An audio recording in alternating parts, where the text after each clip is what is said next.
यार वो डीके की आवाज नहीं।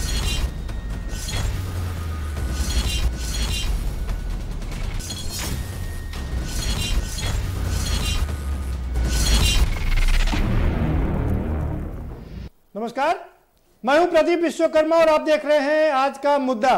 और आज का हमारा मुद्दा है सत्ता के लिए जातीय जहर।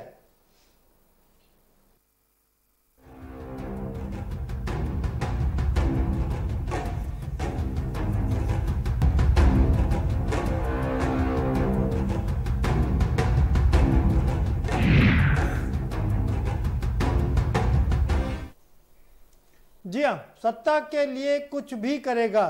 जहर भी पीना है तो पीना पड़ेगा और जहर फैलाना है तो फैलाना भी पड़ेगा। सत्ता तो पानी है, क्योंकि सत्ता रहेगी तभी तो काम कर पाएंगे ना, तभी तो लोगों का कल्याण कर पाएंगे। बिना सत्ता के कल्याण कैसे होगा? तो इसीलिए सत्ता का जहर जारी है। यहाँ पर सत्ता के लिए जातीय जहर जारी है और एक बार फिर से पोस्टर वार छिड़ गया है।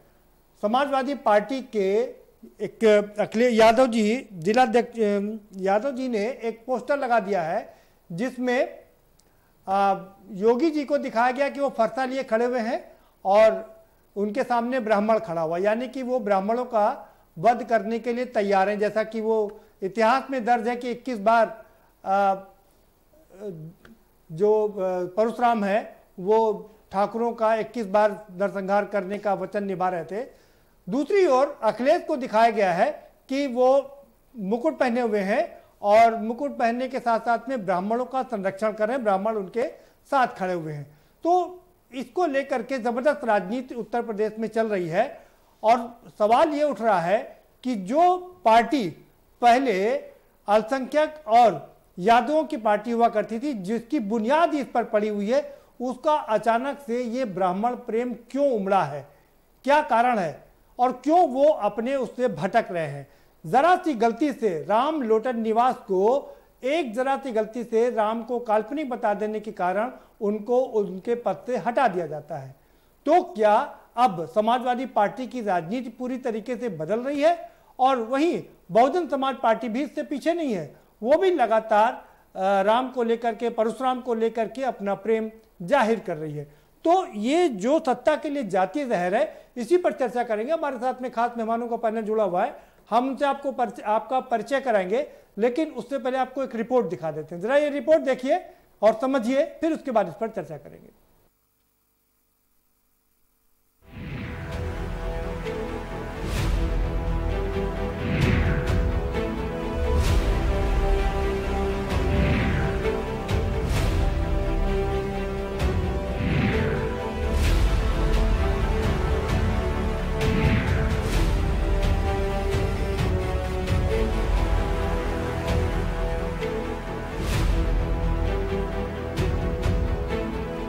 जाति है कि जाति नहीं, एक बार फिर से उत्तर प्रदेश में जाति की राजनीति उफान पर है। टिकट में जाति, प्रचार में जाति, पोस्टर मेल में जाति, ये जाति है कि जाति नहीं। उत्तर प्रदेश की सियासत में कास्ट पॉलिटिक्स यानी कि जाति की राजनीति हमेशा से ही डोमिनेटिंग फैक्टर रही है। वैसे तो यूपी की विधानसभा चुनाव करीब 1.5 साल दूर है, मगर जातिगत राजनीति के मगरजाल ने सभी पार्टियों को अभी से अपने कब्जे में लेना शुरू कर दिया है, या फिर यूं कहें कि जाति की हवा एक बार फिर से बहना शुरू हो चुकी है। दरअसल राजधानी लखनऊ के दारुल सफा के विधायक निवास की दीवारों पर लगाया गया है मुख्यमंत्री योगी आदित्यनाथ के साथ कई बड़े मंत्रियों का विवादित पोस्टर। इस पोस्टर में भगवान परशुराम की फोटो के साथ सपा सुप्रीमो अखिलेश यादव दिखाए गए हैं, ब्राह्मणों का रक्षक। साथ ही साथ इस पोस्टर के नीचे इसे छपवाने वाले का नाम भी लिखा है। इसके अलावा हाल फिलहाल में भगवान परशुराम भी उत्तर प्रदेश की राजनीति में अचानक से चमक गए थे। तमाम सियासी पार्टियों ने उनकी ऊंची ऊंची मूर्तियां लगवाने की घोषणा कर दी थी, जिसमें मूर्ति लगवाने की सबसे पहली इच्छा जताई गई थी समाजवादी पार्टी ने।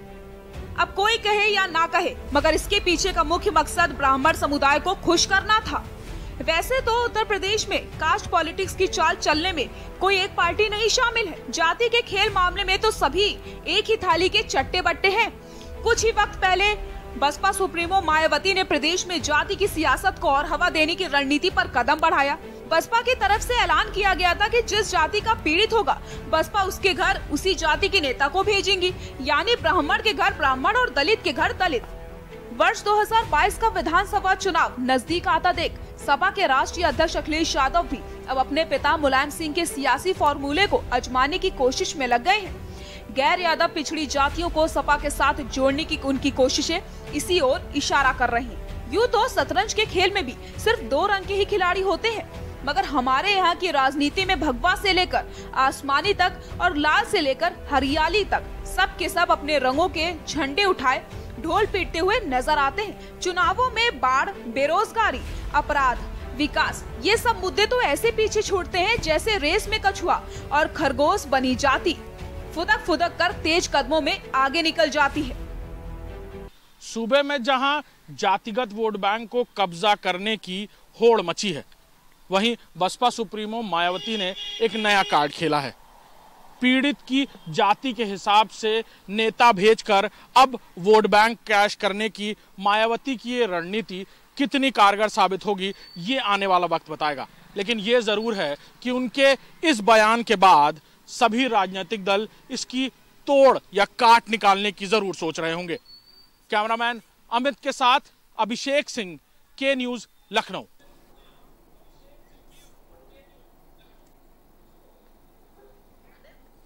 जी हाँ, तो सत्ता के लिए जाति जहर जारी है और संघर्ष भी जारी है। इसी पर चर्चा करेंगे। हमारे साथ में खास मेहमानों का पैनल है, हम उनसे आपको रूबरू करवा देते हैं। हमारे साथ में हरिओम पांडे जी जुड़ चुके हैं, पूर्व सांसद हैं भारतीय जनता पार्टी के। स्वागत है आपका पांडे जी।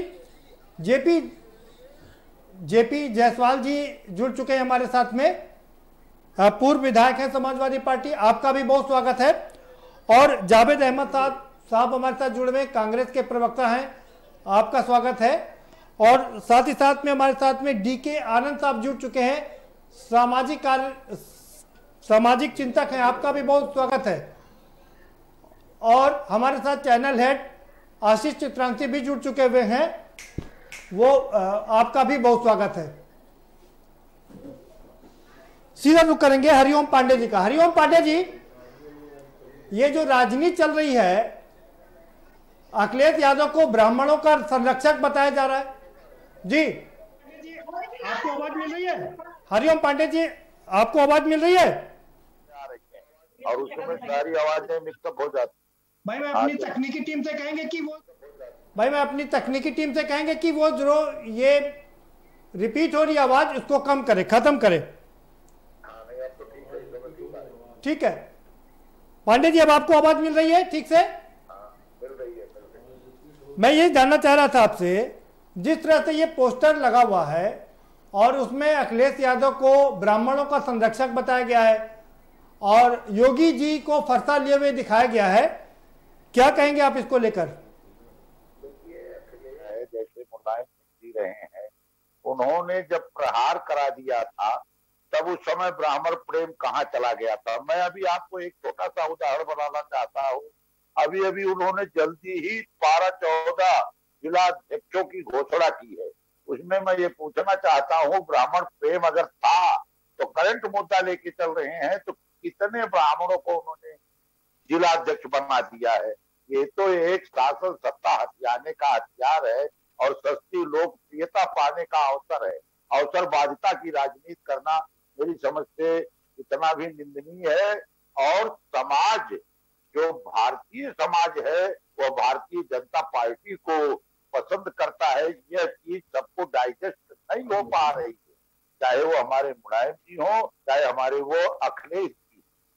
इसलिए वो सस्ती लोकप्रियता प्राप्त करने के लिए ब्राह्मण प्रेम उनका इस समय उमड़ा हुआ है।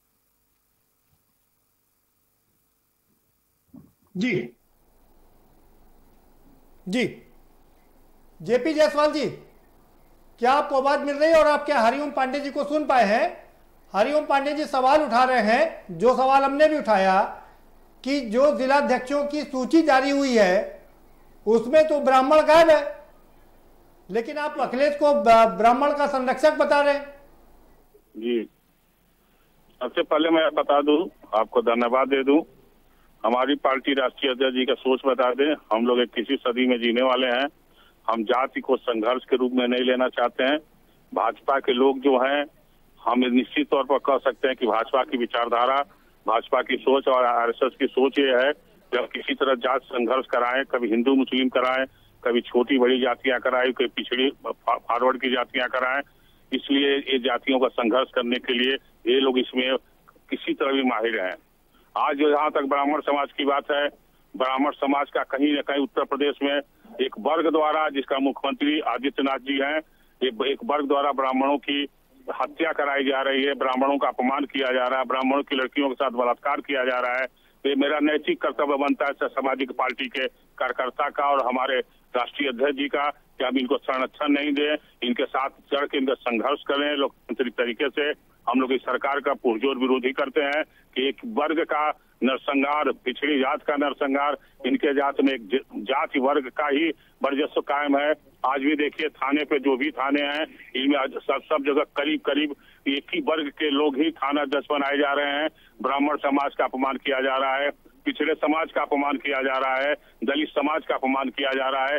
सभी समाज का अपमान करके इनको अलग अलग बांट कर 15 दिन के लिए अपने चुनाव के समय में हर हिंदू को राम भक्त बना देते हैं। अपनी बात पूरी कर लीजिए, पहले सबको चर्चा में शामिल कर लें, फिर जवाब साहब। हम पंडित जी से व्यक्तिगत रूप से रिक्वेस्ट करेंगे कि आप मुझे पूरी बात सुन लें।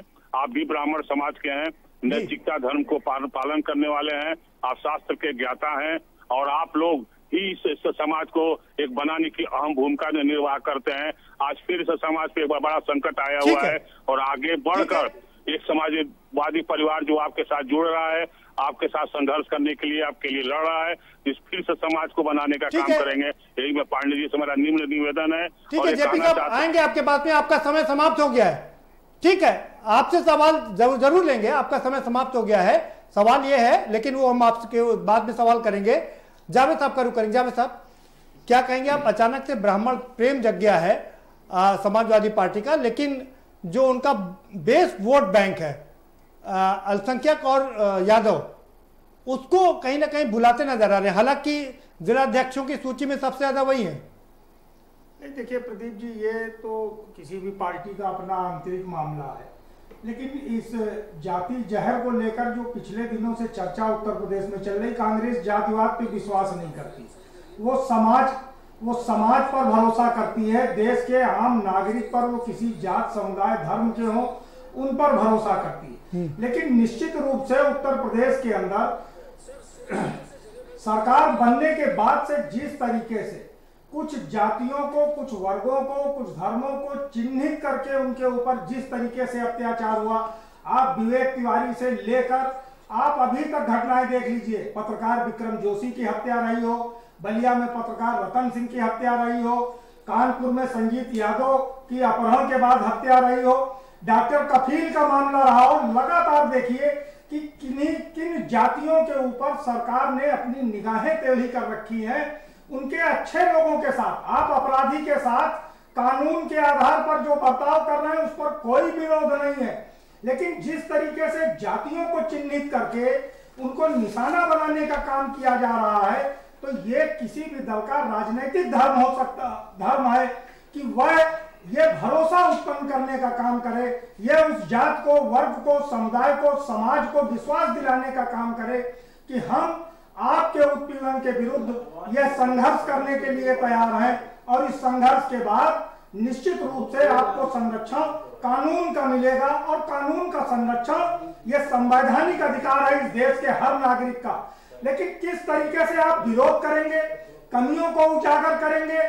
आप लगातार देखिए कि किन जातियों के अपराधी खुलेआम घूम रहे हैं। आप दूसरी जाति के, वो चाहे हमारे समाज का अगर अपराधी है, उसके विरुद्ध आप दंडात्मक कार्रवाई करिए, हमें कोई भी आपत्ति नहीं है। लेकिन चुन चुनकर जिस तरीके से कुछ विशेष जातियों को निशाना बनाने का काम किया गया है, वह भारतीय जनता पार्टी नहीं कह सकती है कि हम जातिवाद को नहीं फैलाते। आपने देखा कि इसी लखनऊ के अंदर उत्तर प्रदेश की विधानसभा के जब चुनाव हो रहे थे, भारतीय जनता पार्टी ने 35 दिन तक लगातार जातियों के सम्मेलन करने का काम किया और जातिवाद को बढ़ाने का काम किया। और आज उसी जातिवाद को हो क्या रहा है कि आप जातिवाद बढ़ाएंगे, फिर जात को जात से लड़ाएंगे, फिर धर्म को धर्म से लड़ाने का काम करेंगे। आखिर ये देश को कहां पर आप रोकना चाहते हैं, ठीक है, कहां पर खड़ा करना चाहते हैं, ये सरकार की जिम्मेदारी है। और सरकार उत्तर प्रदेश के अंदर उस नैतिक जिम्मेदारी को, संवैधानिक जिम्मेदारी का निर्वहन करने में पूरी तरीके से असफल। जावेद साहब, ये तो इतिहास गवाह है, जातीय संघर्ष और वर्ग संघर्ष लगातार होता ही रहा है। डीके साहब का रुख करेंगे। मुझे लगता है डीके साहब तक आवाज नहीं पहुंच रही, फिर भी एक बार कोशिश कर लेते हैं। डीके साहब, क्या आपको आवाज मिल रही है? वो डाल दिए तो अब आवाजें नहीं जा रही है हमारी। ठीक है डीके साहब, ठीक है डीके साहब, जिस तरीके से समाजवादी पार्टी अपने आप को ब्राह्मणों का संरक्षक बता रही है, अखिलेश यादव को ब्राह्मणों का संरक्षक बता रही है, और योगी आदित्यनाथ को फरसा लिए हुए दिखाया गया है कि वो ब्राह्मणों का नाश कर रहे हैं। अपने आप को ब्राह्मणों का संरक्षक बता रही है, अखिलेश यादव को।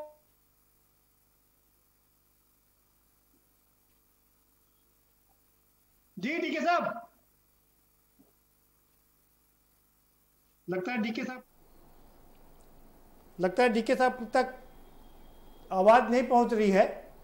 जी आशीष जी, आप कुछ कहना चाह रहे थे। आपने सारी पार्टियों को, लोगों को सुन लिया। देखिए प्रदीप, सबसे पहली बात है कि सिर्फ समाजवादी पार्टी की बात यहाँ पर नहीं है। ये जो जाति का जहर बोने का काम कर रहे हैं, वो समाजवादी पार्टी भी कर रही है, बहुजन समाज पार्टी भी कर रही है, कांग्रेस भी कर रही है। देखिए कोई इससे अछूता नहीं है।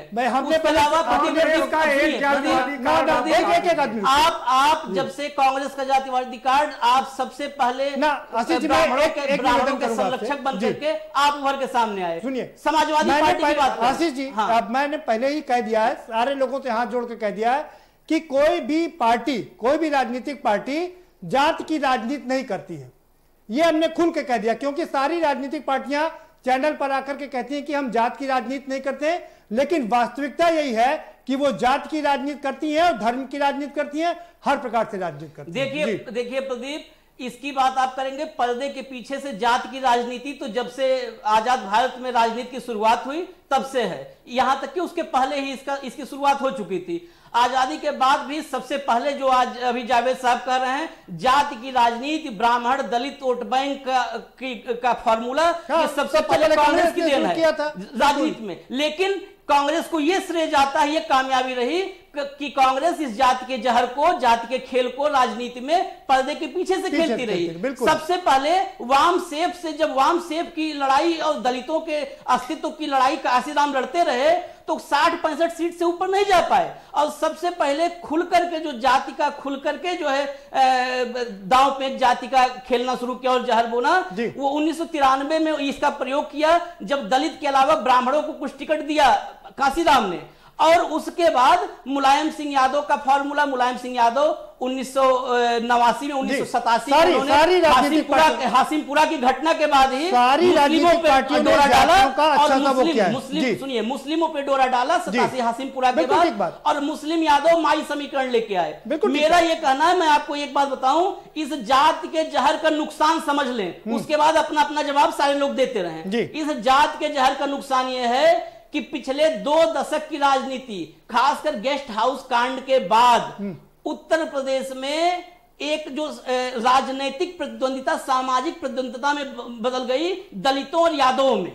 दलित और यादव बेसिकली एक तरीके से राजनीतिक के साथ साथ सामाजिक रूप से प्रतिद्वंदी हो गए, और उसका नतीजा आप पहले उसका नतीजा समझिए। मैं आपको पूरी बात, सवाल सुन लीजिए, सवाल सुन लीजिए, सवाल सुनिए ना, सवाल पूरा हो दीजिए, सेंटेंस पूरा हो दीजिए। उसका नतीजा मैं आपको बताता हूं कि अखिलेश यादव और मायावती ने जब गठबंधन किया, तो उस गठबंधन की इतनी करारी हार हुई, और उस करारी हार के बाद भी यही जो मैं कह रहा हूं, राइवलरी, जातिगत जहर बोने का जो फसल काटा, वो फसल किसने काटा है? फसल मायावती और अखिलेश यादव ने काटा। अरे सभी ने काटा भाई। मायावती ये काटे गई, कांग्रेस से लेकर के भारतीय जनता पार्टी से लेकर के सपा बसपा, सबने जाति का जहर काटा है, और ये कोई पहली बात नहीं है। मैं आपसे कुछ अलग पूछना चाह रहा था, आप तो वर्तमान में चले गए।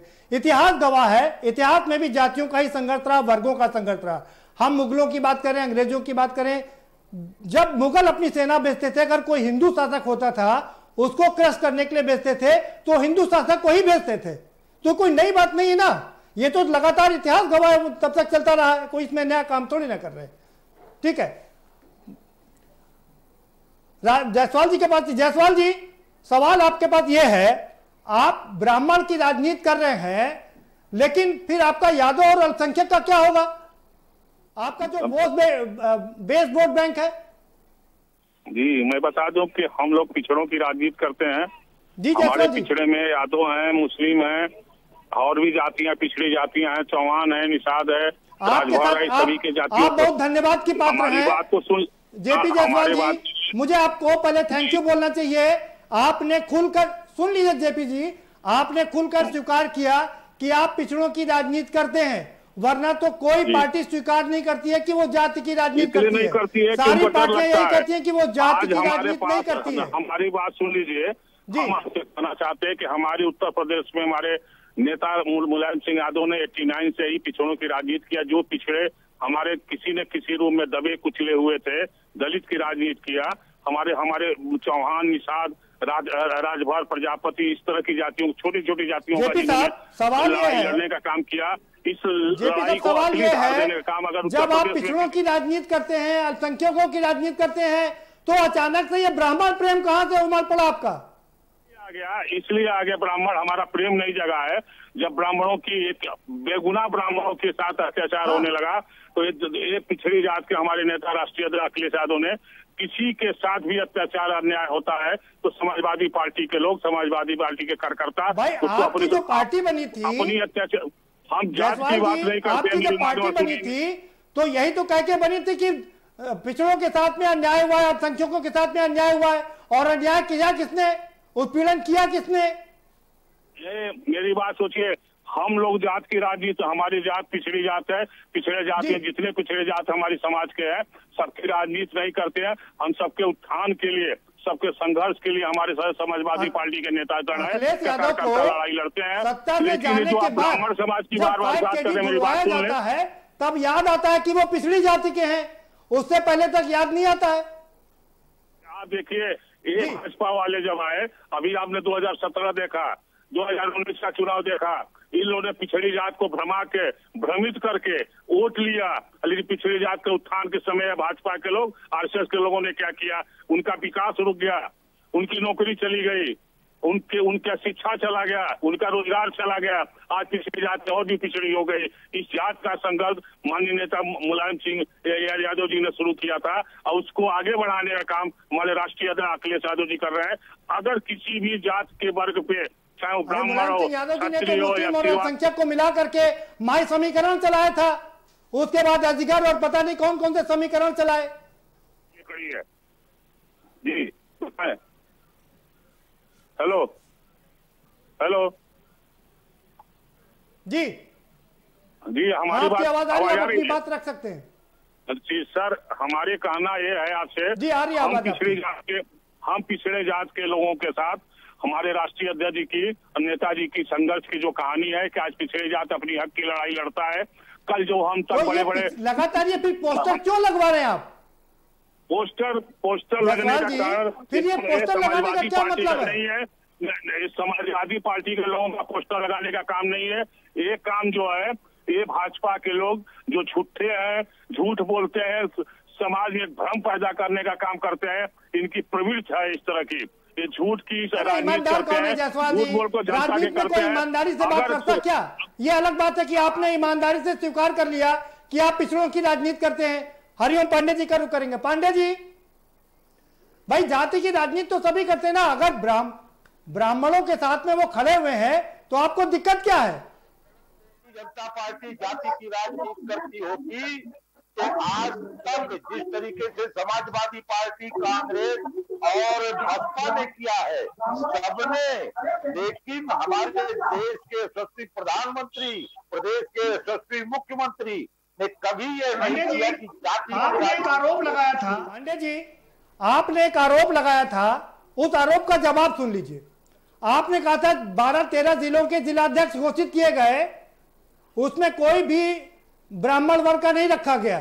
अब से कुछ देर पहले अखिलेश यादव ने ब्राह्मण वर्ग के लोग को राष्ट्रीय अध्यक्ष बनाया है। और ना, जब बल्कि भारतीय जनता पार्टी सर्व हित की बात सोचती है। गरीब दबे कुचले मजदूर शोषित समाज को वो अपना के लेके चलना चाहती है। इसका पूरे दुनिया में उदाहरण है। आप पूरी दुनिया का उदाहरण देखिए उठा के, हमारे योगी जी का, हमारे मोदी जी का, उसमें देखिए क्या कैरेक्टर, किस तरीके से उन्होंने छोटी जातियों को ऊपर लाने का प्रयास किया है। इस तरीके से आज इनको ब्राह्मण प्रेम जग गया। आपकी सरकार ने कि जातियों का संघर्ष और जातियों के साथ इस तरीके से नफरत भरा व्यवहार किया जा रहा है, ये कोई नफरत के साथ समाज करे। पहले आप बात सुनिए, उस जाति बदमाश या कोई किसी की ये जाति होती है क्या, ये मैं नहीं मानने को तैयार हूँ। अगर कोई दुष्टता करेगा तो देखी जाएगी, नहीं देखी जाएगी। जावेद साहब एक सवाल सुनिए भाई, आपने जब शुरू से लेकर के स्वतंत्रता दिवस से लेकर के इतने साल तक 60 साल तक राज किया, आपने तो खाली ब्राह्मण, वैश्य और दलित और अल्पसंख्यक को लेकर तो राज किया ना। आपके कार्ड में बैकवर्ड कहां था? नहीं, बिल्कुल निश्चित रूप से था। नहीं था। कांग्रेस ने स्वीकार करती कि हमसे गलती हुई। कांग्रेस ने स्वीकार किया कि हमसे गलती हुई। सुन लीजिए जावेद साहब, कांग्रेस ने स्वीकार किया कि हाँ हमसे गलती हुई, आइंदा ऐसी गलती नहीं करेंगे। कांग्रेस ने पिछड़ों का नहीं किया इस देश के अंदर। क्यों किया? सबसे पहला क्यों लेकर आयोग बनाया। क्या आयोग बनाया? काका आप बताइए। सवाल सुनिए, और समृद्धि के लिए था। सवाल सुनिए, अगर आयोग बनाया तो दलित और पिछड़ों को जो वो आरक्षण मिलता है वो अब तक पूरा क्यों नहीं हुआ? सबसे ज्यादा तो राजा आपने किया। अकेले कांग्रेस की ही जिम्मेदारी नहीं थी, केंद्र में दूसरे दलों ने भी राज किया है। सुन लीजिए, आरक्षण को ही समाप्त कर दिया गया। ये अलग बात है, तो ये अलग बात है। जावेद साहब, सवाल ये है कि अगर आपने शुरू से ये कहा था कि हम उनको आगे बढ़ाएंगे, आरक्षण देने की बात की, उसके बाद वो कोटा आज तक क्यों नहीं पूरा हुआ? नहीं, वो कोटा आप कांग्रेस के ऊपर प्रदीप जी अकेले कैसे जिम्मेदारी डाल सकते? क्योंकि सरकार आपकी थी। आप सरकार हमारी और आपने उनको छोड़ दिया था। सरकार हमारी थी, लेकिन उसके बाद भी स्थितियां क्या थी कि कौन सी मजबूरी थी आपकी? कोई मजबूरी नहीं थी। क्या आरक्षण का अधिकार मिला नहीं पिछड़ों को? किसको मिला बताइए? क्या दलित 17% अपॉइंट हो गए? आपको पता है? सुन लीजिए, सुप्रीम कोर्ट में क्या आपको पता कि कितने दलित हैं? क्या आपको पता हाई कोर्ट में कितने दलित हैं? आपको क्या पता है कितने बीसी दलित हैं? जो सुप्रीम कोर्ट में जो व्यवस्था है नियुक्ति की, वो पूरा देश क्यों नहीं चेंज किया आपने? क्यों नहीं चेंज किया? आपने चेंज क्यों नहीं किया? आपने देश पर राज किया, आपने चेंज क्यों नहीं किया? मैं आज पूछ रहा हूँ कि 6 साल से ये पांडे जी दम भर रहे हैं। आप उनके 6 साल का पिछड़ों को, आप उनके 6 साल का लेखा जोखा ले रहे हैं। जावेद साहब, आपने क्यों नहीं कर दिया? जावेद साहब, आप उनके 6 साल का लेखा जोखा ले रहे हैं, अपने 60 साल का लेखा जोखा नहीं बता रहे। नहीं, बिल्कुल हम देने के लिए तैयार हैं, दे रहे हैं। हाँ। उसमें अकेले क्या परिस्थितियां थी उस समय, किन परिस्थितियों से देश गुजर रहा है? आप करें तो परिस्थितियां, और भारतीय जनता पार्टी करे तो खराब काम कर रही है। ये मैं नहीं करता, लेकिन भारतीय जनता पार्टी जो दावा कर रही है निश्चित रूप से उसका प्रतिवाद होगा। उसको आरोप लगाने का बिल्कुल करिए, नहीं है, बिल्कुल करिए। क्या किया है उसने तो बिल्कुल कर दिया, लेकिन पहले नौकरी तक को उसने जो है कमीशन से बाहर करके सीधे नियुक्ति दे रहे हैं। बिल्कुल यहाँ तक किया है। और विश्वविद्यालय को इकाई न मानकर फैकल्टी को ब्रेक पर जाना पड़ेगा। एक छोटा सा ब्रेक लेंगे, ब्रेक के पर आएंगे तो चर्चा के सिलसिले को आगे बढ़ाएंगे कि हम पहले लगातार जितनी भी डिबेट कर चुके हैं सब में यही कह चुके हैं कि हमने मान लिया है कि कोई भी राजनीतिक पार्टी जाति का और वर्ग का की राजनीति नहीं करती है। हमको इसको मानने में कोई स्वीकार नहीं, क्योंकि राजनीतिक पार्टियां स्वयं जानती हैं कि वो जाति की और वर्ग की राजनीति से ऊपर उठ ही नहीं सकती, और इसमें कोई भी एक पार्टी ऐसी नहीं जो इससे अछूती हो। लेकिन फिर भी बेशर्मी इतनी है कि सारी राजनीतिक पार्टियां कहती हैं कि हम जाति की राजनीति नहीं करते। हम चर्चा जारी रखेंगे, लेकिन एक छोटे से ब्रेक के बाद।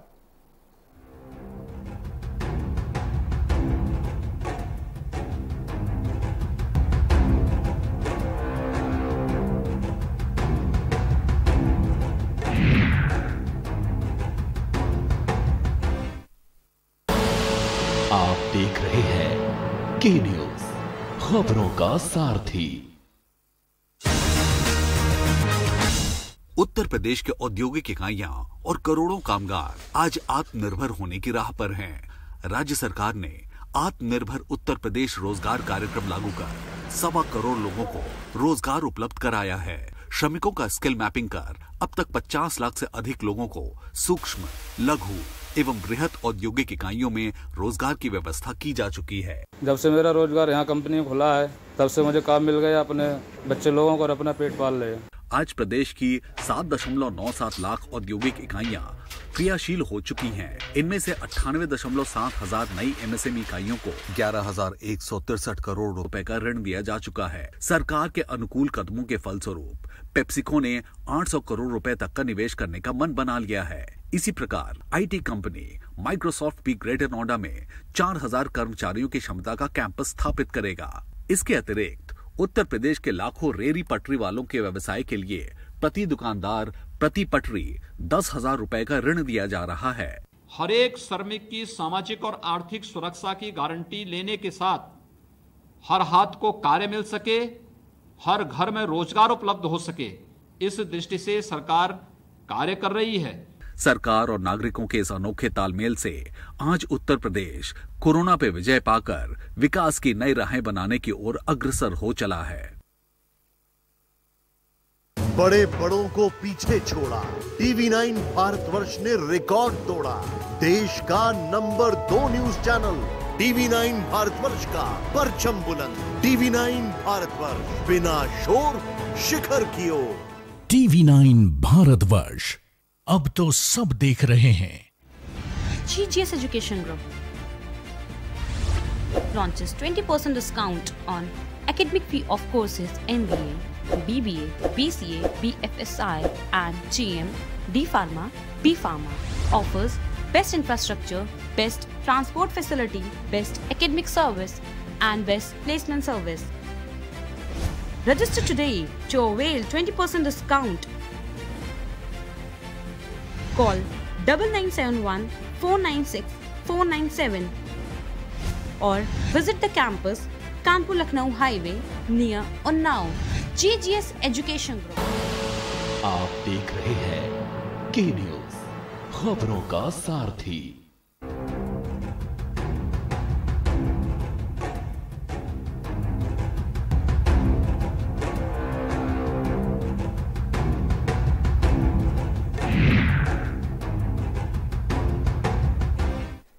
ब्रेक के बाद आपका स्वागत है और हमारे साथ सभी खास मेहमान जुड़े हुए हैं। मैं एक बार फिर से कोशिश करेंगे कि सामाजिक चिंतक डीके आनंद जी के पास पहुंचने की। डीके आनंद साहब, आपको आवाज मिल रही है क्या? डीके आनंद साहब, अगर आपको आवाज मिल रही हो तो समाजवादी पार्टी का अचानक से ब्राह्मणों के प्रति जो प्रेम दिखाई दे रहा है उसके लिए क्या कहेंगे आप?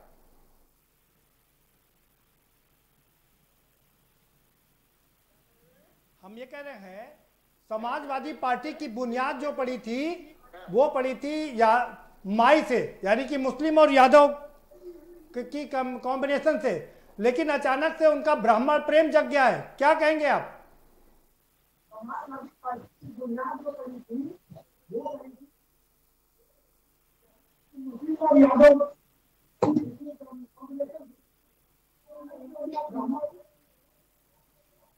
हमारी आवाज आपको मिल रही ना? जी, आपकी आवाज आ रही है। जी, आपकी आवाज आ रही है, आप अपनी बात रख सकते हैं। देखिए, मैं अगर ये लोग गौर से सुने तो मैं बताना चाहता हूँ जी, जिस विषय को लेके आप आए हैं ये, हाँ आप जी जी जी अपनी बात रख सकते हैं। देखिए,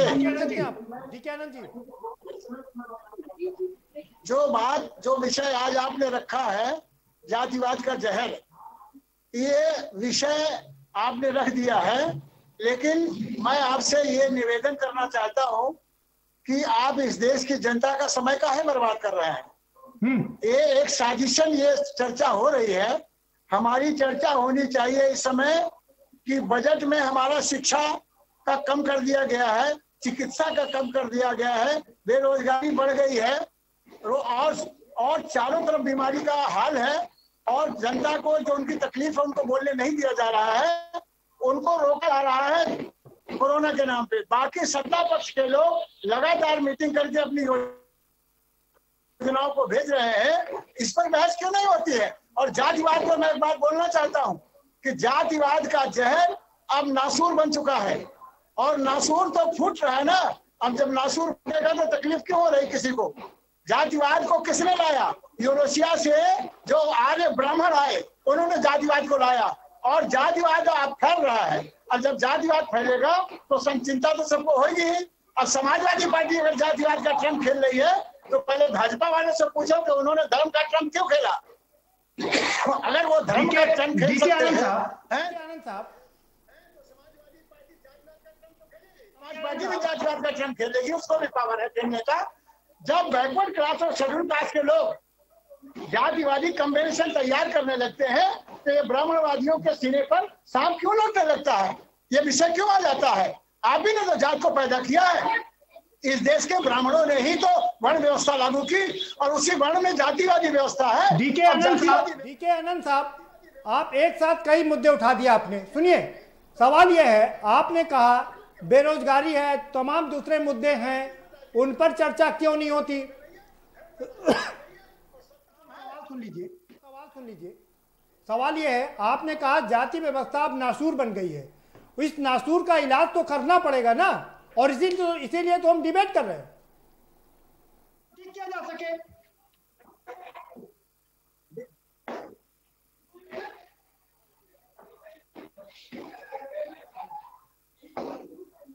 जी डी के साहब, आवाज मिल रही है आपको? आवाज मिल रही है आपको? देखिए, हम इस पर नहीं एतराज कर रहे हैं कि आप इस पर चर्चा मत करिए, लेकिन मेरी प्रार्थना ये है कि हम इस पर चर्चा करके समय जाया कर रहे हैं। होनी चाहिए, वो भुखमरी होनी चाहिए, वो शिक्षा होनी चाहिए। कितना करेंगे गरीबी पर, अशिक्षा पर, बेरोजगारी पर? क्या इसी पर मुद्दा करते रहेंगे क्या हम? इस जमाने में बहस करेंगे के पीछे जात लिखे हुए हैं, वो बहस क्यों करने जातिवाद से भटक रहे आप? जातिवाद पर बहस वो कर सकता है, उसको अधिकार है। डीके आनंद साहब, माफ करिए आनंद साहब, माफ करिएगा, आप मुद्दे से भटक रहे आप। आशीष जी, डीके आनंद साहब कह रहे हैं कि ये नासूर बन गया है और आप लोग गलत बहस कर रहे हैं। सवाल ये है, अगर ये नासूर है तो इसका इलाज हम ही लोग करेंगे ना? नहीं, बहस तो गलत कर रहे हैं, सही कर रहे हैं, बहस भटक रही है, सही हो रही है, ये तो यही लोग तय कर लें। हाँ, मैं समाजवादी पार्टी के जायसवाल साहब से बस इतना पूछूंगा जी कि आज ही जो है अभी जिलाध्यक्ष की बात चली थी। जायसवाल साहब, आप पिछड़ों की लड़ाई लड़ते हो, आपने खुल के कहा है कि आप पिछड़ों की राजनीति करते हो, समाजवादी पार्टी पिछड़ों की राजनीति करती है।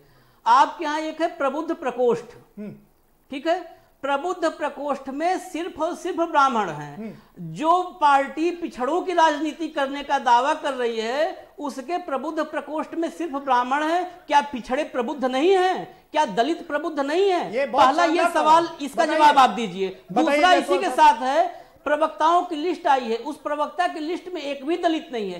क्या दलित की जुबान नहीं है? क्या दलित अपनी बात, आपकी पार्टी की बात, अपनी पार्टी की नीतियों को नहीं रख सकता है? क्या दलित बौद्धिक नहीं है? तो इन दो सवालों का आप जवाब दीजिए। जवाब, सबसे पहले मैं आपके पहले बात का जवाब दे देता हूँ।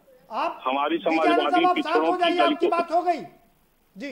अब मैं अपनी जवाब दूं क्यों सर?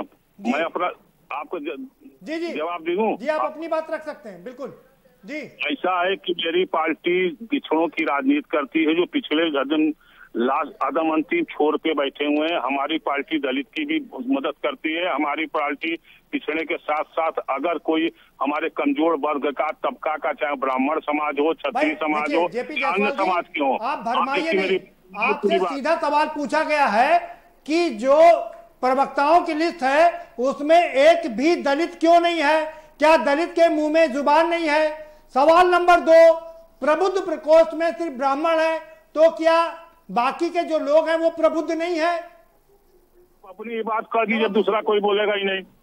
आप पूरी बात कर दीजिए। अगर लिस्टों में हम नाम भर दें और उनके जांच का उत्थान न करें, जैसे भाजपा के लोग कर रहे हैं, कांग्रेस ने कहा बड़े बड़े दलित का रहा, पिछड़ों का रहा, ब्राह्मणों का रहा, आज भाजपा ने ब्राह्मणों को सबसे बड़ी चीज अपने माना। राजनीतिक भाषण मत दो, आप सीधा सा जवाब दो। आप 20 साल से यादवों की और पिछड़ों की राजनीति कर रहे हो, 30 साल से, 3 दशक में एक भी प्रबुद्ध आदमी नहीं बना पाए। पिछड़ों में एक भी प्रबुद्ध नहीं बना पाए। आप बताइए इससे बड़ी नाकामी क्या हो सकती है? आप कहते हो पिछड़ों की राजनीति करते हैं और एक प्रबुद्ध नहीं पैदा कर सके आप? बताइए भाई। ऐसा ना कि आपके सबसे प्रबुद्ध वर्ग अटल बिहारी वाजपेयी और आडवाणी जी ने बनाया था, और आडवाणी जी को आप कहाँ पहुंचा दिए, इसलिए कि बनिया था वो। बनाने की इस बनिया के कोख से आप लोग पैदा हुए, उस बनिया के लोगों के साथ आप लोगों ने क्या सवाल ये है कि क्या ब्राह्मणों को छोड़ करके कोई भी प्रबुद्ध नहीं है? ब्राह्मण समाज के लिए जायसवाल जी क्या किया? सवाल सुनिए, क्या बात करते हैं? क्या ब्राह्मण ही प्रबुद्ध है, बाकी कोई सब? जायसवाल जी सवाल सुनिए ना, सवाल ये है क्या ब्राह्मण ही प्रबुद्ध है, बाकी सारे वर्ग बेकार हैं? राम का रथ लेकर चले, उस आडवाणी जी को आपने घर पे बैठा दिया और कहते हैं मार्गदर्शक मेरे मार्गदर्शक। तो जायसवाल जी से सवाल पूछने का कोई मतलब नहीं है। जायसवाल जी का हाल वही है कि हंसिया की शादी और खुरपी का गीत गा रहे हैं। आप हंसिया की शादी में खुरपी का गीत गा रहे हैं। सवाल मैं आपसे क्या पूछ रहा हूँ, आप आडवाणी को लेकर के आगे किनारे बैठा दिया, फिर हम कहेंगे आप मुलायम सिंह यादव को किनारे कर दिया, आप बहस को उधर ले जाएंगे। मुद्दे पर रहिए, फिर सवाल पूछ रहा हूँ, फिर जवाब दीजिए। कोई भी दलित प्रवक्ता क्यों नहीं बनाया आपने? सवाल नंबर 1 इसी पर जवाब दीजिए। प्रवक्ता मुरलीमान जोशी जी कहाँ गए? आपके बड़े बड़े नेता मुरलीमान जोशी जी आपके देश के नेता थे, आडवाणी जी कहाँ गए? आपने ब्राह्मण समाज के बड़े बड़े को घर पे बैठा दिया। जायसवाल जी मुद्दे को मत भटकाइए की बात कर रहे हैं। मुझे पता है आप बड़े की बात चतुर पॉलिटिशियन हैं, करती है इसका आप निपुण राजनीति है, मुझे पता है। मुद्दे को मत भटकाइए, सीधा जवाब दीजिए। की बात की जा रही है तो आपकी बात सुनिए, गुस्सा आने की बिना जवाब लिए छोड़ेंगे नहीं, लोगों को जवाब तो देना ही पड़ेगा। लोगों को भ्रमित मत करें, आप समय खराब करें, टीवी का फुटेज खा रहे हैं, बातों को मत करें, गुस्सा सीधा जवाब दीजिए। सच्चाई जो जायसवाल जी सुनेंगे नहीं, बिल्कुल नहीं सुनेंगे आपकी। जायसवाल जी बिल्कुल नहीं सुनूंगा आपकी, आपको जवाब देना पड़ेगा। प्रवक्ताओं की लिस्ट में दलित क्यों नहीं है? जायसवाल जी आपकी एक बात नहीं सुनूंगा, बिल्कुल नहीं सुनूंगा। जायसवाल जी जवाब दीजिए, आपके प्रवक्ताओं में एक भी दलित क्यों नहीं है? आशीष जी ने क्या किया? उनके मुंह में जुबान नहीं है क्या? उनको बोलना नहीं आता है? बताइए। और सब में बड़ा अंतर है, भाजपा के लोगों की कहानी के लिए कुछ रह नहीं गया है। बात करेंगे गरीबी की बात करना होगा, बेरोजगारी की बात करना होगा, तो राफेल की बात करेंगे, काला धन की बात करना पड़ेगा, तो कोरोना की बात करेंगे, जवाब नहीं है आपके पास। 25 रुपए जब डीजल गरीबों की नौकरी की बात करना लगेगा तो राम जन्मभूमि की बात करने लगेंगे। राम जन्मभूमि आप ही की भगवान नहीं है, इस देश के सभी वर्ग का भगवान है, वो हिंदू नहीं मुसलमान के भी भगवान है, सभी नाम की पूजा करता है, भगवान नहीं है। लोग स्वयं पैदा करके देश को बांटने का काम करते हैं, गुस्साने की जरूरत नहीं है। भाजपा के प्रवक्ता है, इसलिए आपको धन्यवाद। आप इस तरह के डीजल और पेट्रोल की महंगाई कहते थे, भाजपा का प्रवक्ता हूं, कहते थे सबसे बड़ी महंगी है। मैं भाजपा का प्रवक्ता हूं या कांग्रेस का प्रवक्ता हूं, आपको जो भी लेबिल लगाना है लगा दीजिए, मुझे इसकी कोई चिंता नहीं है। की दुनिया जानती है, सवाल आप गलत करेंगे, सवाल आपसे भी पूछेंगे। भाजपा गलत करती, सवाल उससे भी पूछते हैं। आपने रेलवे बेच दिया, आपने आप बताइए ना, आपने एक भी दलित प्रवक्ता क्यों नहीं बनाया? बचा क्या देश में आपके पास? हाँ, बस एक दिन लाल किला बचा था हमारे दौरान। बेचने की बात छोड़िए, प्रधानमंत्री हम बाद में चर्चा करेंगे। जो सवाल आपसे पूछ रहे हैं जवाब नहीं दे रहे आप, बात करने के लिए आपके पास जवाब नहीं दे रहे आप, झूठ बोलने का तरीका आपके पास जवाब नहीं है, झूठ बोल सकते हैं, आपके पास जवाब नहीं है। जनता को अब नहीं विश्वास है, आप जवाब नहीं दे पाए, काला धन नहीं लाए, कार्यक्रम सब कुछ आपकी बात बिल्कुल नहीं सुनेंगे, समय खराब कर रहे हैं आप, आपकी बात नहीं सुनेंगे बिल्कुल भी नहीं सुनेंगे। बड़े बड़े अडानी को दे दिया। मैं पूछ रहा हूँ, ठीक है भाई, आप रुकिए, आ रहा हूँ आपके पास में, रुकिए। आप बताइए, कह रहे हैं कि वो आडवाणी को किनारे कर दिया, अटल जी को किनारे कर दिया, और अपना अब नहीं बता रहे कि दलित को एक भी प्रवक्ता नहीं बनाया। नहीं, देखिए कौन किनारे हुआ कौन नहीं हुआ, ये दलों का अपना आंतरिक मामला है, और इस पर हम लोगों ने बड़ी बहस भी की है। चुनाव के समय ये मुद्दे बहुत तेजी के साथ चैनलों पर उठे और इस पर बड़ी बहस हुई, और हम लोगों ने बहस में हिस्सा भी लिया। जो कहना था कह चुके, बिल्कुल। कितनी बार कहेंगे? आज उन सवालों का हमारे निकट उसका कोई महत्व नहीं रह गया है। आज मुद्दा भी नहीं है वो कोई, अब वो मुद्दा उनके दल का होगा, उनके समर्थकों के बीच में होगा, हमारे यहाँ नहीं है। हम कांग्रेस के लोग हैं, हमारे यहाँ चाहे राष्ट्रीय प्रवक्ताओं की सूची हो या प्रांतीय प्रवक्ताओं की सूची हो, आपको अगले पिछड़े दलित अल्पसंख्यक सब आपको मिलेंगे, और सब लोग हैं। देखिए, समाज ना अगले से चलेगा ना पिछड़े से चलेगा, सबको मिलाकर चलेगा, देश सबको मिलाकर चलेगा, सबके विकास की चिंता हमको ये बात आपको उस समय क्यों नहीं याद आ रही थी जब आप लोग राज कर रहे थे? देखिए ये ऐसा नहीं है, आप सीधे प्रदीप भाई आरोप नहीं लगा सकते। मैं आरोप लगा रहा हूं, इस देश बिल्कुल की लगा रहा हूं। कांग्रेस ने की है, सरकारों ने की है, हमने तो कभी ये भी नहीं कहा कि उस सरकार ने काम नहीं किया, लेकिन निश्चित रूप से राजनीति में आशीष जी की बात है। आशीष जी क्या मैं गलत कह रहा हूं? बिल्कुल प्रदीप जी, मैं जावेद जी को उदाहरण दे दूं, इन्होंने बहुत अच्छा काम किया है। कभी जाति का बताया कि हम हर जाति प्रवक्ता रखते हैं। 2018 की अगर इनको यकीन नहीं होगा तो तस्वीरें मैं अभी दिखा दूंगा। 2018 में बिहार में पोस्टर लगे, पोस्टर पे लिखा गया राहुल गांधी ब्राह्मण, फला भूमिहार, फोटो के नीचे शक्ति सिंह गोहिल फला राजपूत, फला दलित। जो पहली बार भारतीय राजनीति के इतिहास में ये भी हुआ, ये भी कांग्रेस के कोई श्रेय इसका भी मिलेगा कि जो मतलब बड़े बड़े होर्डिंग लगे, बड़े बड़े पोस्टर लगे, उसमें एक एक नेता के नीचे नाम लिखने के बजाय जाति लिखा गया, राजपूत, क्षत्रिय, भूमिहार, दलित, पिछड़ा। बताइए जावेद, सबसे बड़ी बात यह है, नहीं जावेद साहब सुन लीजिए, एक चीज और ऐड कर दूं। सबसे बड़ी बात यह है कि जिन्होंने इंडिया में संचार क्रांति की, उनको विश्वकर्मा बता दिया कानपुर में राहुल ने, वो उनको कह दिया ये तो विश्वकर्मा है, तो यानी कि हर आदमी की जाति बताएंगे?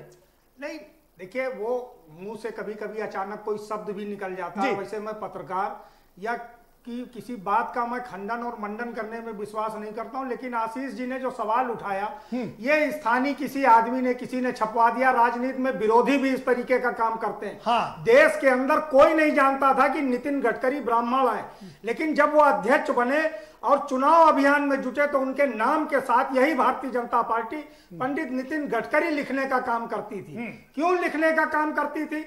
क्या संदेश देने का काम करती थी? आशीष जी, इस तरीके के बहुत से प्रश्न हैं जो भारतीय राजनीति के लिए कभी कभी दुर्भाग्यपूर्ण भी साबित हुए। मैं उस बात को स्वीकार करता हूं, लेकिन ये साफगोई होनी चाहिए। आप जावेद साहब, आपने उस बात का जवाब नहीं दिया।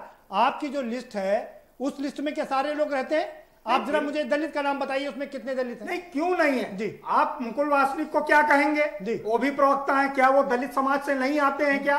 तो निश्चित रूप से इस तरीके से प्रदेश आप उंगलियों पर गिना देंगे? नहीं, उंगली पे क्या जी? मल्लिकार्जुन खड़गे, क्या आप ये सोचते हैं कि 1000 लोग प्रवक्ता हो जाएंगे? ठीक है, सभी का कहीं ना कहीं प्रतिनिधित्व निश्चित रूप से है, सभी वर्गों का है। ये कांग्रेस काम करती है और करती रहेगी। मैं आशीष जी से आपको सुना। आशीष जी, क्या मैं गलत कह रहा हूं कि 60 साल तक कांग्रेस ने राज किया और उसमें अल्पसंख्यक, ब्राह्मण, वैश्य और इन्हीं का तो प्रतिनिधि था, बैकवर्ड उसमें कहीं था क्या?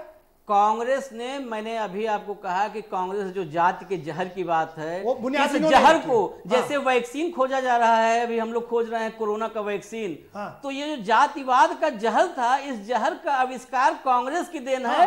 इसको जावेद जी, जैसे अभी जावेद जी ने कहा कि पंडित नितिन गडकरी लगाया गया, तो तुरंत आपने सीखा और आपने भी पंडित राहुल गांधी लिख दिया। आपने भी पंडित राहुल गांधी लिख दिया, तो आपने बहुत तेज सीखा ये चीज। आशीष जी, आपने जो कहा, प्रदीप जी आपकी भी बस 30 सेकंड में, कि पिछड़ों का नहीं रहा। आप देखिए, बलराम भगत रक्षा मंत्री रहे इस देश के कांग्रेस के शासन में, लोकसभा के अध्यक्ष रहे।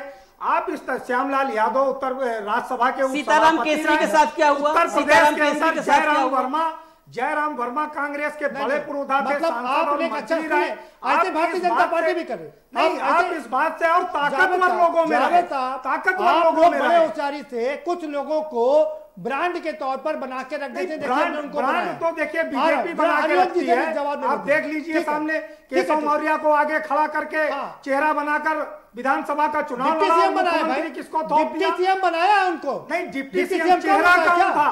चेहरा कोई था? क्या सीएम को दिखाया, डिलीवर कुछ कर दिया? क्या सीएम का चेहरा भारतीय जनता पार्टी ने किया? चेहरा तो केशव मौर्य को उत्तर प्रदेश का दिखाया और डिलीवरी क्या की? हरिओम पांडे जी के पास। हरिओम पांडे जी, आप कह रहे हैं कि बाकी लोग जाति की राजनीति कर रहे हैं, आप जाति की राजनीति नहीं करते। जायसवाल जी ने सवाल उठाया कि पिछले बार कितने जातियों का सम्मेलन आपने किया, उसका जवाब लूंगा आपसे। जरा इस बात का भी जवाब दे दीजिए। आपकी प्रदेश अध्यक्ष ने अभी प्रदेश की लिस्ट जारी किया है और सबके आगे, नाम के आगे बाकायदा लिखा है ब्राह्मण, ठाकुर, पिछड़ा, दलित, सब लिखा हुआ है इसमें। क्या है ये? देखिए, ब्रह्म को लिस्ट देख लीजिए। पांडे जी इसीलिए पूर्व सांसद हैं, इनको पता नहीं है, अपडेट नहीं है पांडे जी, इसीलिए पूर्व सांसद हैं। प्रधानमंत्री ने सर्वोच्च पद पर प्रधानमंत्री बचे हैं। मैं जो सवाल पूछ रहा हूं सवाल का जवाब दीजिए। आप लोग प्रधानमंत्री पर चले जाते हो, बहुत बड़ी चीज है, उनको किनारे कर दीजिए। जवाब यह दीजिए कि एक एक व्यक्ति के नाम पर उसकी जाति क्यों लिखी गई, सामान्य क्यों लिखा गया, दलित क्यों लिखा गया, पिछड़ा क्यों लिखा गया? कोई क्या लिखता है? आजकल सारे लोग ठाकुर लिखते हैं, चाहे वो दलित हो, चाहे वो यादव हो, चाहे वो बाकायदा छांट छांट के पता कर करके लिखा गया है कि कितना कौन है। लगाते हैं। फिर सवाल सुनिए, पाठक जी के आगे लिखा गया है ब्राह्मण। सुन लीजिए सवाल। आपने लखनऊ में लिस्ट नहीं देखी है? मैंने लिस्ट देखी है, मैंने लिस्ट देखी है। भारतीय जनता पार्टी संगठन की सूची इस तरीके से आई है जिसमें बाकायदा नाम के आगे ब्राह्मण, क्षत्रिय, दलित, पिछड़ा, जाति, दलित पिछड़ा तक नहीं, अब तो जातियों को जाति बताया गया है कि किस जाति से हैं ये। बिल्कुल, ये पहली बार ये सूची ऐसी आई है। यहां तक बता दिया है कि 60% अपर कास्ट है, 40% बैकवर्ड है। यहां तक पूरी डिटेल बता दी पांडे जी। नहीं है, ऐसा नहीं है होता तो क्यों नहीं सपा और बसपा शासन सत्ता में आती। और बसपा उस समय जब योगी जी के नेतृत्व में सरकार बनी, इतनी बहुमत की सरकार क्या सपा बसपा की कभी बनी थी? पांडे जी आपको भी जवाब देना ही पड़ेगा, आप जवाब देने से बच नहीं सकते। ये बता दीजिए कि ये जो लिस्ट जारी की गई है उसमें जातियों का नाम लिखने की दरकार क्या थी, इसका जवाब दीजिए। आपकी जानकारी अधूरी है। हमारे पास लिस्ट है और उस लिस्ट में बाकायदा लिखा गया है। आशीष जी भी उसको कंफर्म कर रहे हैं। देने से न कोई पंडित हो जाता है, न कोई ठाकुर हो जाता है। आपने ढूंढ के जाति पता करने की है उसमें, ऐसा नहीं है। तो क्या गलत लिखा है आपने? तो क्या गलत लिखा है आपने? वो क्या लिस्ट गलत है क्या? होना चाहिए कि हमारे प्रदेश में इतनी बहुमत की सरकार क्या जो मुझे पता है 325 विधायक हैं आपके और आप 400 उसके पार सीट लेके जाने की तमन्ना रखते हैं, वो मत बताइए। जो सवाल पूछ रहा हूं उसका जवाब दीजिए। सवाल ये है कि जो अभी लिस्ट जारी की गई प्रदेश की, उसमें लोगों के नाम क्यों लिखे गए, लोगों के नाम के सामने उनकी जाति क्यों लिखी गई?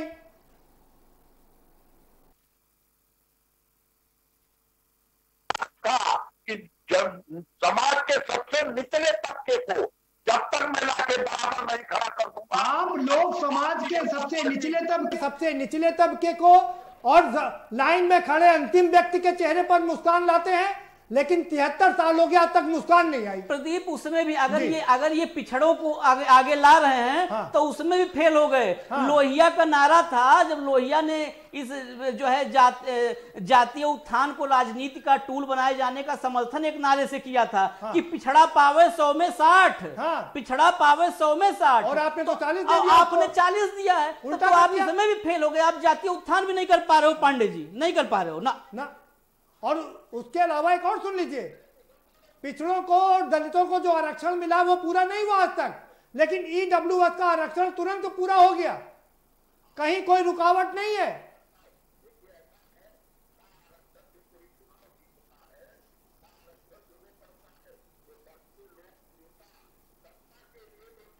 मछली को पानी से निकाल दीजिए, कैसे होती है वो? तो वही हाल है हमारे अखिलेश।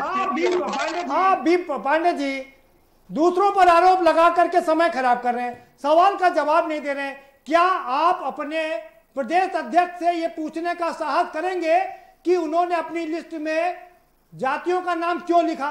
क्या ये साहस करेंगे आप? ये उन्होंने नहीं लिखा है। अरे मैं कह रहा हूँ लिखा उन्होंने।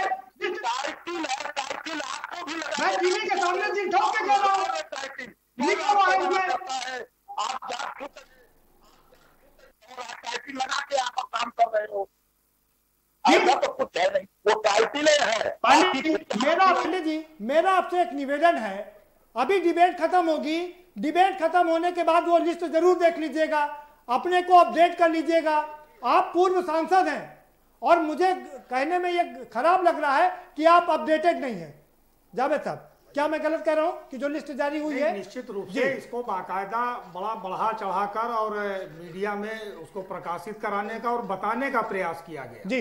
लेकिन सबसे ज्यादा अफसोस की बात यह है कि भारतीय जनता पार्टी जिन दलित या पिछड़ी जातियों के उत्थान की बात करती है, उनके साथ उसने किस तरीके से निर्ममतम और क्रूरतम व्यवहार करने का काम किया है। जिन सवर्णों को वो अपना वोट बैंक मानती थी, उन सवर्णों के साथ किस तरीके से उसने दुर्व्यवहार किया है और सड़कों पर किस तरीके से उनको पीटने का काम किया है। आप भी क्या सेंध लगा रहे, क्या सवर्णों में? क्या देखिए, हमने कोई सेंध नहीं लगाई। देखिए, सवर्ण आपसे निकल गया, किधर गया है? बिल्कुल नहीं। हमने पहले ही कहा, ये क्या सेंध लगाने की राजनीति क्या? दलित कि सारे लोग कोई भी हो, हम उनके उत्थान के लिए, उनके विकास के लिए सतत प्रयास करने वाले और उनके लिए संघर्ष करने के लिए वचनबद्ध है। सतत प्रयास, लेकिन भारतीय जनता पार्टी जो प्रदीप जी जो कह रही है कि हमने जातियों की सूची जारी नहीं की, हमने नाम के आगे जात लिखने का काम नहीं किया, तो निश्चित रूप से पांडे जी को या तो अपडेट नहीं है या उनका भारतीय जनता पार्टी से अब कोई रिश्ता नहीं है, उनको किनारे लगा दिया गया। ये पांडे जी निश्चित करें। ये अखबारों में छपा है, पूरी प्रदेश कमेटी छपी है और जगह जगह जनपद। पांडे जी जल्दी से बता दीजिए, जवाब दीजिए। पूरी लिस्ट छपी हुई है, जावेद साहब कह रहे हैं। करना चाहता हूँ, क्या माननीय मुलायम सिंह क्यों लिखते हैं, उसके बाद आगे यादव लगाते हैं। अखिलेश सिंह क्यों लिखते हैं, उसके बाद यादव लगाते हैं। इसका कारण क्या है? हरिओम पांडे जी, भाई हरिओम पांडे जी माफ करिएगा, आप इधर उधर की बातें कर रहे हैं। आपसे जो सवाल पूछा गया उसका जवाब नहीं दे रहे हैं। दो चीज बता दें, या तो आप अपडेट नहीं है या आप जानबूझ करके उसको डिबेट को डिरेल करने की कोशिश कर रहे हैं। नाम क्यों लिखा गया ये बता दीजिए, जाति क्यों लिखी गई नाम के आगे? बात कर रहा हूँ, हमारी पार्टी सबके हित की बात करती है और सबका समावेश। माफ करिएगा, सारी राजनीतिक पार्टियां सबके हित की बात करती हैं, कोई पार्टी किसी पर्टिकुलर हित की बात नहीं करती है। बहुत शुक्रिया आप सभी मेहमानों का इस चर्चा में शामिल होने के लिए। तो हम ये फिर से कह दे रहे, पांडे जी माफ करिएगा, आप डिबेट के बाद जरा अपडेट हो लीजिएगा। तो सारी राजनीतिक पार्टियां कोई जात की राजनीति नहीं करती हैं, सब राजनीतिक पार्टियां, सारी राजनीतिक पार्टियां सारे जातियों को, सारे वर्गों को लेकर के चलती हैं। लेकिन ये अलग बात है कि कुछ खास जातियों का उनका अपना प्रेम होता है, कुछ खास वर्गों का उनका अपना एक प्रेम होता है। समाजवादी पार्टी की जो बुनियाद बनी थी, जो बुनियाद रखी गई थी, वो माई फार्मूले से रखी गई थी। ये अलग बात है कि अब उस फार्मूले में अंतर आ गया है। बसपा की जब बुनियाद रखी गई थी तो वो दलितों के नाम पर रखी गई थी। ये अलग बात है कि पहले ब्राह्मणों को गाली देने वाली ये पार्टी बाद में ब्राह्मणों को गले लगा लेती है। तो समय समय पर और ये पार्टियां अपना स्टैंड चेंज करती रहती हैं। समाजवादी पार्टी ने भी अपना स्टैंड चेंज कर लिया है। क्या इसका फायदा आगामी 2022 के चुनाव में मिलेगा, ये देखना दिलचस्प होगा। फिलहाल इस कार्यक्रम में इतना ही। आप हमें दीजिए इजाजत और बाकी खबरों के लिए देखते रहिए के न्यूज़ इंडिया।